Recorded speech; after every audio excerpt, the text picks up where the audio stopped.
Hello everybody. IELTS speaking test can be challenging due to a number of reasons, and there are so many candidates who are not able to show their language to their fullest potential. They have the language, they have the skills, but they cannot display it. In this video, I'm going to tell you 3 mistakes that you should avoid to become more confident and speak so that you're able to get more marks in the exam. Let's get started.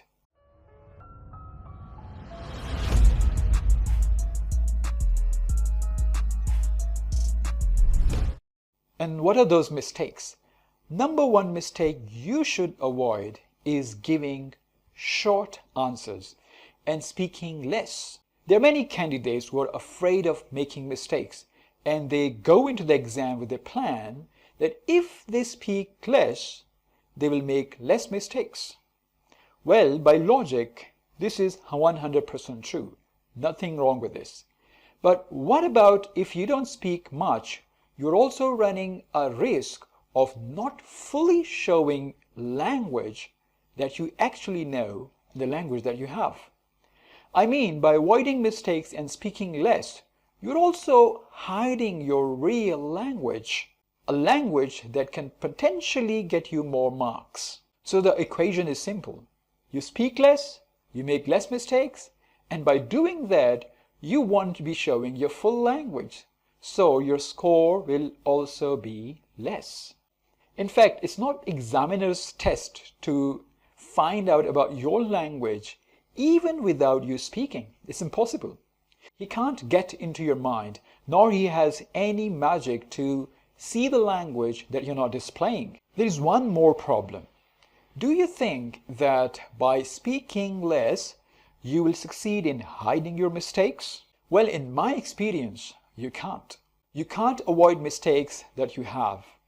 Your language is your language. No matter how hard you try, the mistakes will find their way into the speaking, even if you speak less. So let the mistakes come. Give longer answers and add explanations so that examiner can have a full view of your language. So just be bold and go ahead and speak out your mind. Second mistake is using language that you don't know. This is a really serious problem and the biggest one in my opinion. In my experience, I have seen so many people who really want to speak extraordinary. They want to speak something that they don't know. They want to speak something which is not in their mind and do something unusual.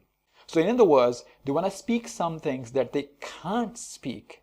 How can you speak something that's not in your mind? It's like I want to buy something with the money that I don't have. I want to eat something, the food which is not on my table. How is this possible? So you should avoid trying to use the vocabulary that you're not confident of. You should avoid saying things that you can't. Don't try complex sentences that you can't make.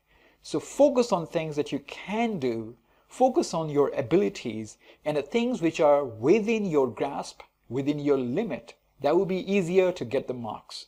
Mistake number 3 is trying to be over fluent. Many people think that in IELTS exam you have to be very fast and your pace should be very quick. In fact, this is not the case.